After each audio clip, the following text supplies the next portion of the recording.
तो चलिए दोस्तों, अगला हमारा टॉपिक है ऊष्माक्षेपी तथा ऊष्माशोषी अपक्रिया। तो क्या करेंगे दोस्तों, सबसे पहले चलिए एक बर्तन ले लेते हैं। अगर हमने इसके अंदर दोस्तों जैसे मान लीजिए दूध डाल दिया, चीनी डाल दी और चाय पत्ती डाल दी, ठीक है दोस्तों, क्या ऐसे ही चाय बन जाएगी? अगर हमने दूध, चीनी, चाय पत्ती, अदरक और तुलसी जो भी हम डालते हैं अगर हम इसमें डाल दें तो दोस्तों क्या ये बिना गैस जलाए या बिना चूल्हा जलाए ये क्या अपने आप चाय बनकर रेडी हो जाएगी?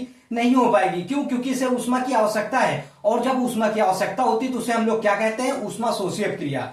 लेकिन दोस्तों जब चाय बन जाती है तो आप देखिए उससे गरम गरम भाप निकला करती है। तो जब भाप निकल रही है गरम गरम यानी उससे ऊष्मा निकल रही है तो उसे बोलते हैं ऊष्माक्षेपी अपक्रिया। यानी दोस्तों अगर कोई उत्पाद है उससे ऊष्मा निकल रही है तो उसे बोलेंगे ऊष्माक्षेपी अपक्रिया, और कोई उत्पाद है जिसको बनाने के लिए हमें ऊष्मा की आवश्यकता होगी तो वो कहलाएगी हमारी ऊष्माशोषी अपक्रिया। तो क्या है दोस्तों ऊष्माक्षेपी अपक्रिया? वह रासायनिक अपक्रिया जिसमें उत्पाद बनने के साथ साथ ऊष्मा निकलती है। जैसे मैंने अभी आपको बताया था कि एक गिलास गर्म चाय लिया हमने, देखा उसमें से भाप निकल रही है, यानी वो क्या है? ऊष्माक्षेपी अपक्रिया है।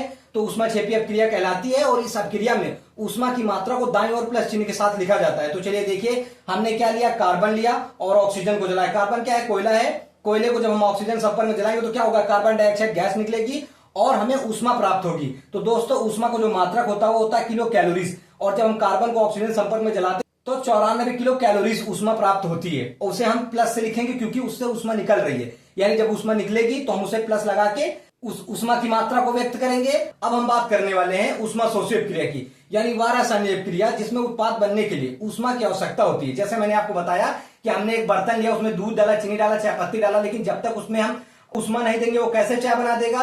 तो यही क्या है? ऊष्माशोषी अपक्रिया है। तो ऊष्माशोषी अपक्रिया कहलाती है। इस अपक्रिया में ऊष्मा की मात्रा को दाईं ओर माइनस चिन्ह के साथ लिखा जाता है। देखिए दोस्तों, हमने क्या लिया? हमने नाइट्रोजन गैस ली और ऑक्सीजन, तो क्या बन जाता है? नाइट्रस ऑक्साइड बन जाता है। ये तो बैलेंसिंग नंबर है क्योंकि यहां पर 2 नाइट्रोजन थे, यहां पर 2 ऑक्सीजन थे, तो यहां पर नाइट्रस ऑक्साइड में NO ही बन रहा था।